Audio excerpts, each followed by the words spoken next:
Hi, everyone. Welcome to episode 8 of Morning Matcha. I'm here today with Daniel Katz, who co-founded the Rainforest Alliance at the age of 24.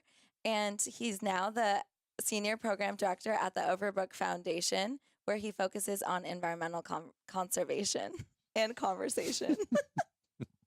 Hi, Daniel. Thank you for joining us Hi, today. Nikki. Thanks for having me. So, Morning Matcha started out of my interest in becoming a more involved and informed citizen.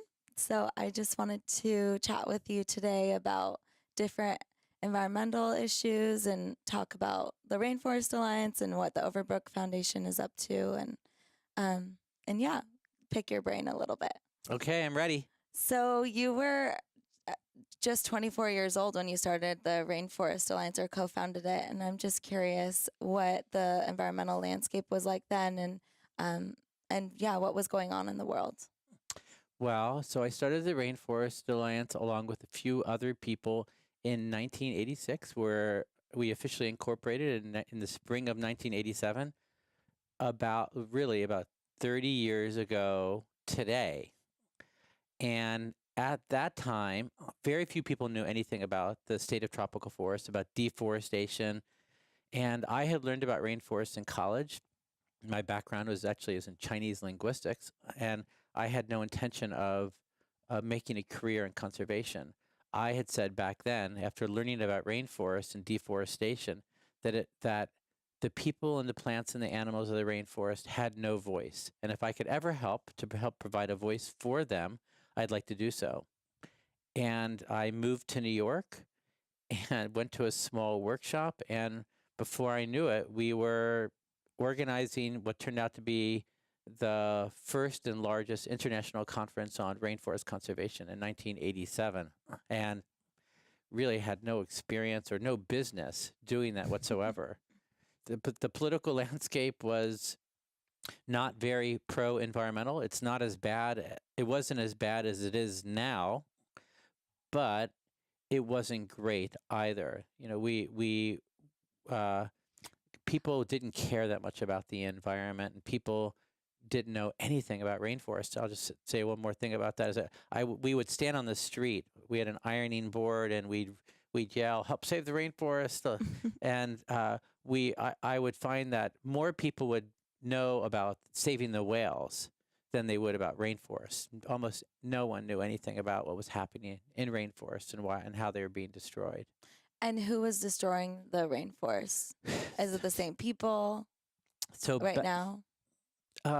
Back then, so there are a number of different kinds of drivers of deforestation, from logging, cattle ranching, small and large scale agriculture, road building. But Peter Raven, the scientist from the Missouri Botanical Gardens, said it all came down to population, poverty, ignorance, and greed. And it depends on where you were looking and which countries, but there were groups that were boycotting Burger King because they were claimed to have been selling cattle that was cutting down rainforests in their burgers. And in other areas, in Indonesia, there was large-scale deforestation taking place. So there were a lot of reasons for deforestation, but I believed that we all had our hands on the chainsaw. We were all the drivers of deforestation because all of us living in the United States and in Western countries were using all of these products that we took for granted on a daily basis, coming from rainforest. And we were not paying the externalities. The species were being lost, rainforests were being lost, and we were paying very little for the products that we are getting from there. Mm-hmm. And how has that changed over the years as awareness has, people are more aware now, but then consumption continues to rise based on population growth and also that's just our mentality in terms of the way marketing is. And even I was vegetarian forever and vegan, but soy consumption and I don't know how coconuts, palm oil, all these things. So I wonder how that's affected it over the years as people start to learn more. Right. So those are good questions. There's a lot in there. So over the past 30 years, in some ways, we've made tremendous progress because back then, uh, nobody was involved. The sustainability movement really hadn't been born yet. And now almost every company will issue a sustainability report. The general public is so much more aware about what's going on with the environment, from air to water to oceans to forests. So that part of it is really great. Our awareness is so much better. On the other hand, we as a people kind of suck still.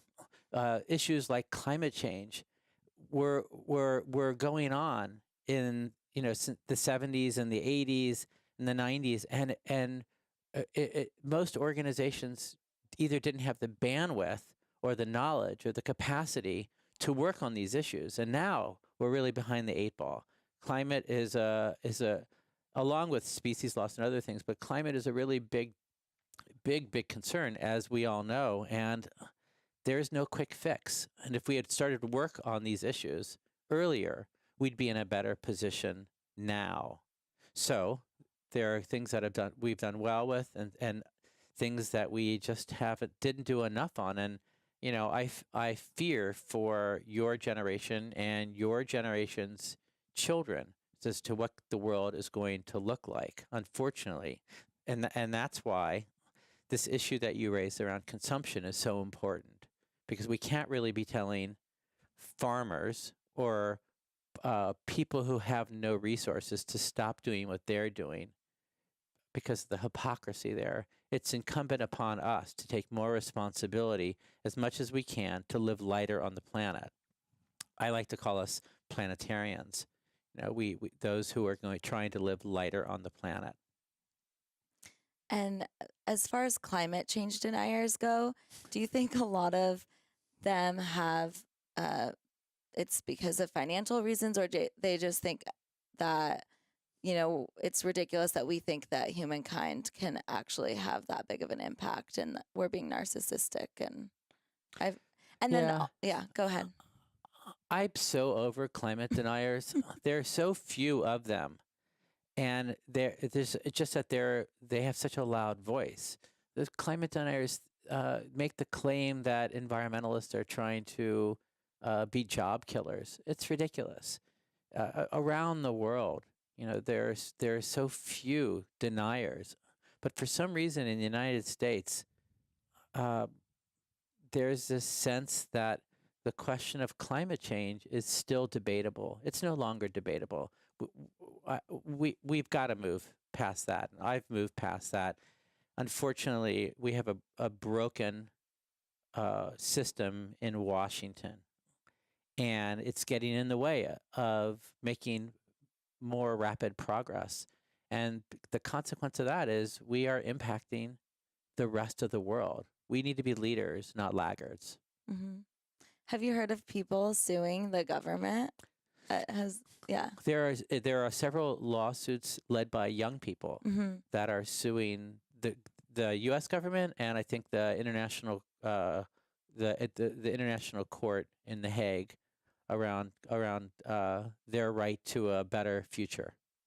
And are there any chances or any change to occur from that? I haven't been following the cases that closely, but litigation usually takes a long time. But I think the most important point in that is we all have to be out there trying to do what we can do. I used to think, well, that's silly or that's a waste of time, but I've changed my mind on that, and I really feel like, especially in the era of the current political administration, everybody needs to find more ways to serve. I think that I know since your podcast is about wellness, and I think that when it gets right down to it, and you look at sort of the meaning of life, I think that clearly one of the meanings of life is to serve, and we keep meeting with organizations, and the people who work at these organizations are doing their job serving all day long,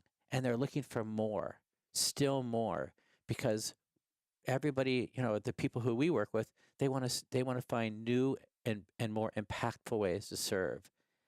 And I feel the same way. we can't stop trying, and we have to take these moments as opportunities. Some people would say you go 2 steps forward and 4 steps backwards, but we need to continue to try and make those forward steps. Mm-hmm. So tell us a bit about the Overbrook Foundation and what you're working on, and also why focusing on Latin America.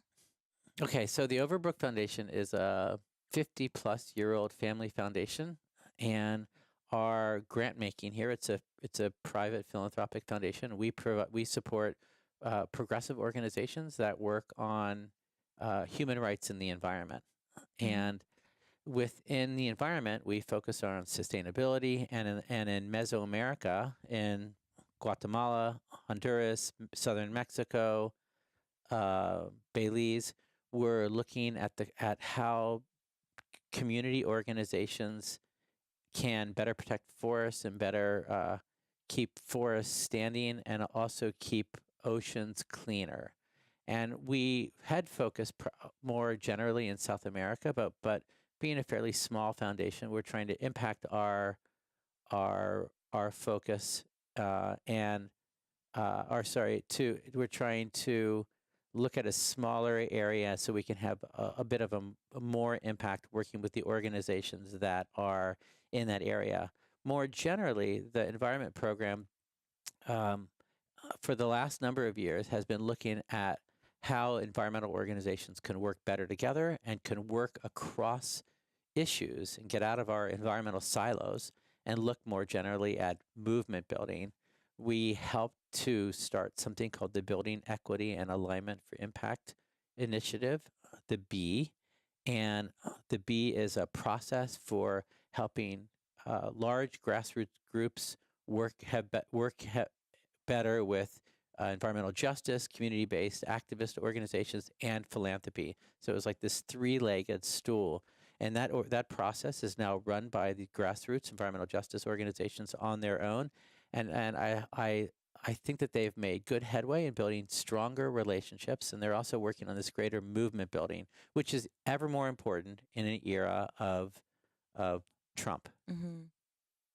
And so what are certain grants that you've given that you're really passionate about what organizations are doing? Well, I am passionate about all of the organizations that we support. So we, as I mentioned, we support movement building, Mm-hmm. and we support movement building would be supporting organizations that work across, the environment into human rights, that are looking at how do you lift up communities all over so that everybody benefits from a better environment.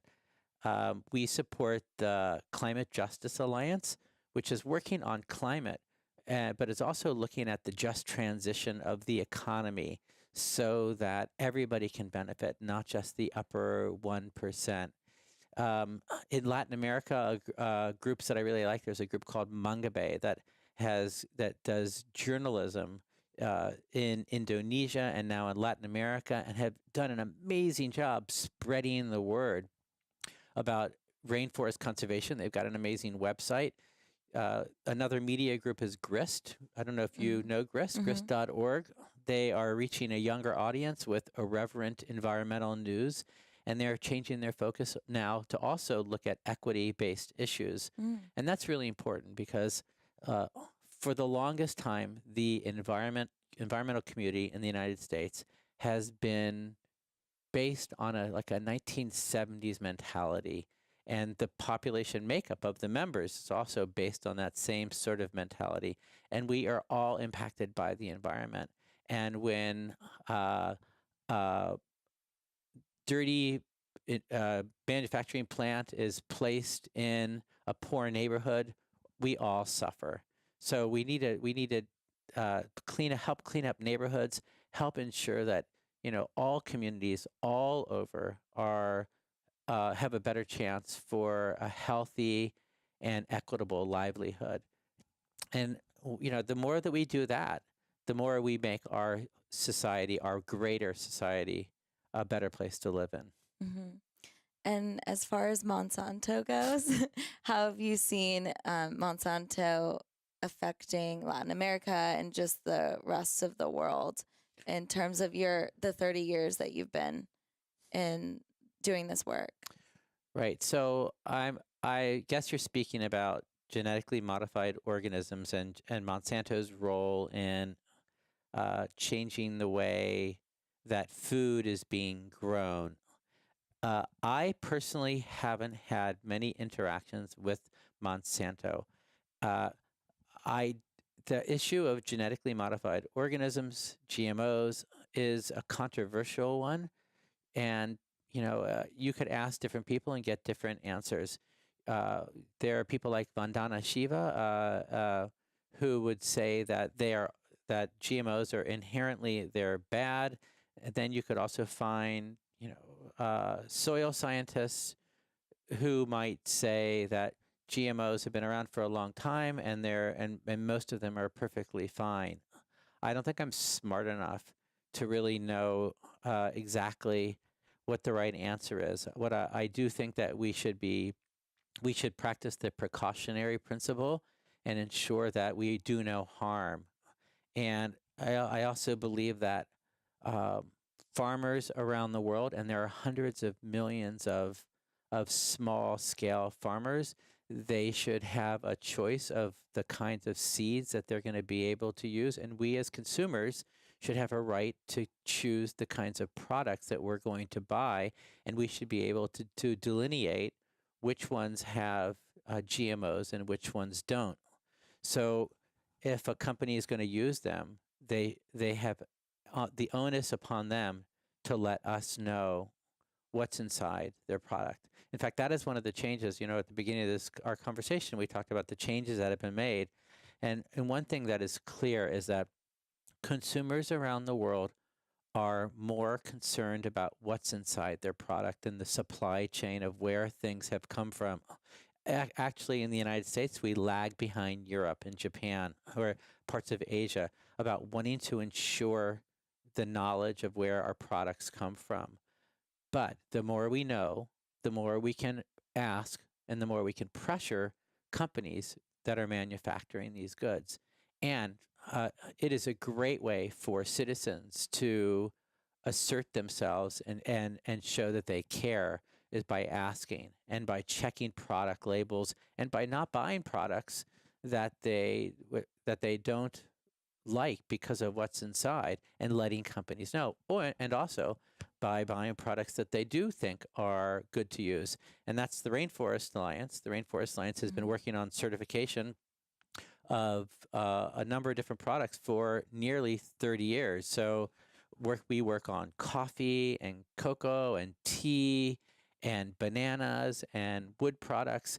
And I would like to think that every time you see our little green frog logo on a product, and now they're on tens of thousands of products, you as a consumer will be able to say and feel like, hey, I trust this product. I trust the company that's selling it a little bit more. Mm-hmm. And we don't want to assume that you're going to buy it, see the frog, and just not think about it. We want you to actually take a step back and go, this is where my product comes from, and this is this organization that's working to ensure that the farmers are doing a better job, the land is being better taken care of, the entire supply chain is more focused on sustainability. Are there how many companies that apply for that actually receive it? Is it a long process? What do you guys, what do you look for?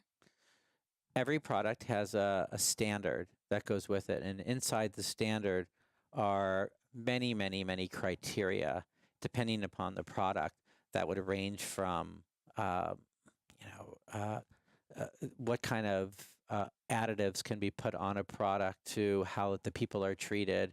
Their social standards, their environmental standards, biodiversity standards.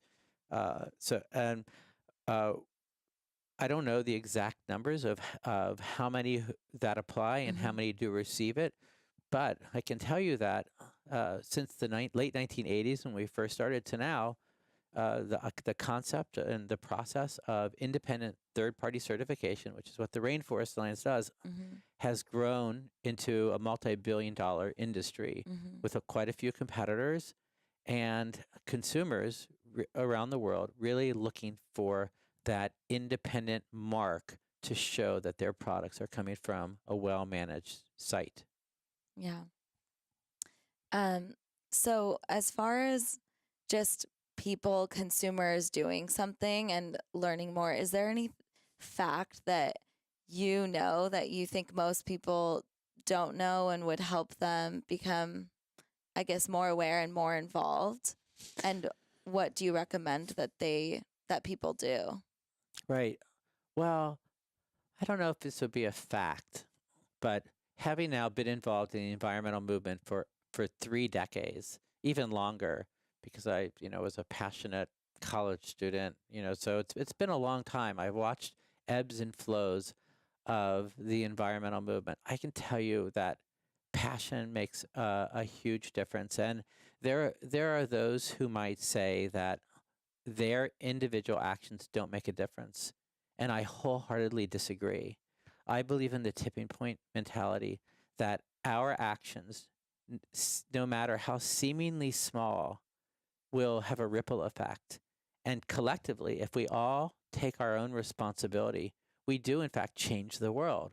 And sometimes we have setbacks, and I believe we're in one now, but along the way, we are making progress. And that's what it's going to take. And if we as individuals speak up and and and show that we care and continue to show that we care and teach our children, talk to our neighbors, um, do the things that we can do as much as we can, then we're going to make a difference. From a fact point of view, we did a project with New York City a number of years ago, looking at what are the most impactful things that New Yorkers can do to impact the planet.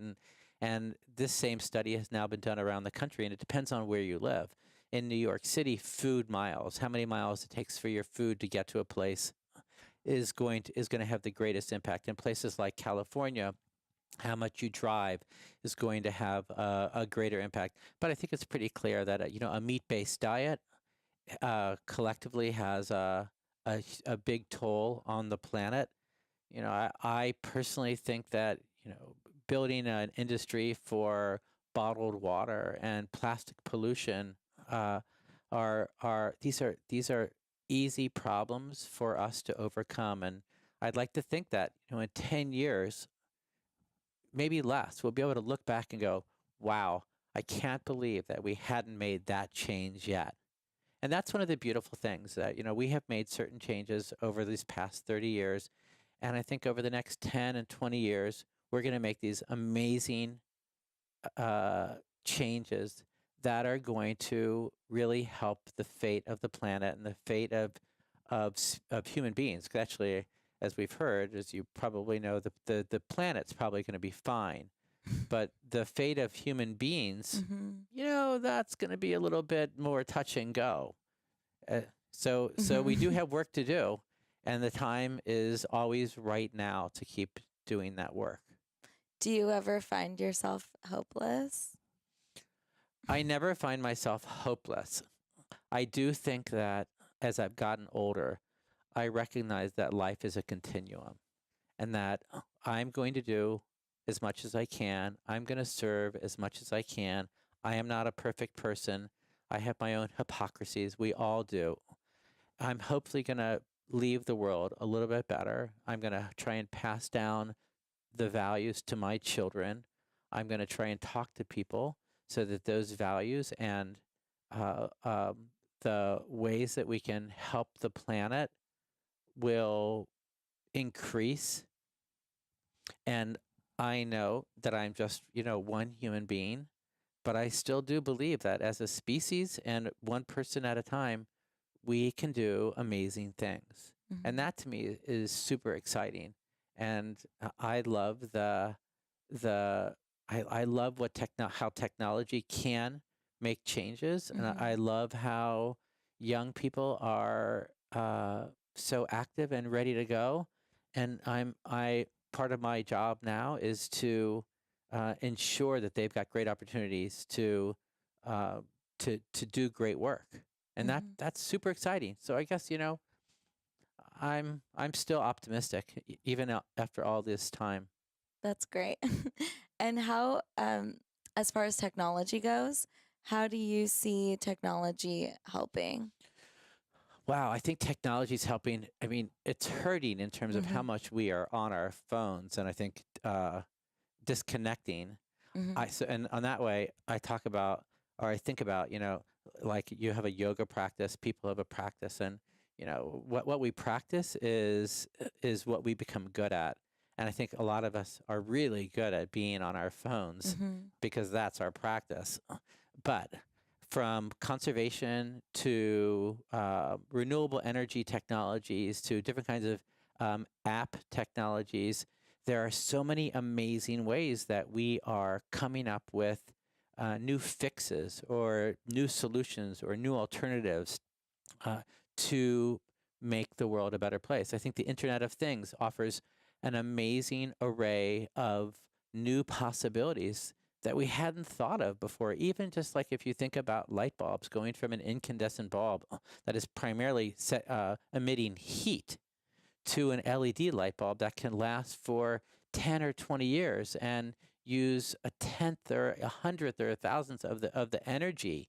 I mean, and if you look at the technology growth around solar panels, we are going that direction, and no matter what the administration tries to do to go back to an obsolete coal uh, energy world, which is Mm-hmm. not going to happen, the bus is driving forward, right? And it's an electric bus, and we're going to continue to make these great changes on behalf of the planet, and there's going to be job creation around it, and I think we're gonna come up with some amazing fixes, and then we're gonna have new challenges, and we're gonna need new fixes and new challenges and new fixes, and that's part of our life project Mm-hmm. Adaptability. Mm-hmm. and resilience. Mm-hmm. Hmm. Well, thanks for joining us today. That was a fun little chat, and I feel more hopeful than I usually am for the environment. So thanks for leaving me with that. No problem. Thanks for having me.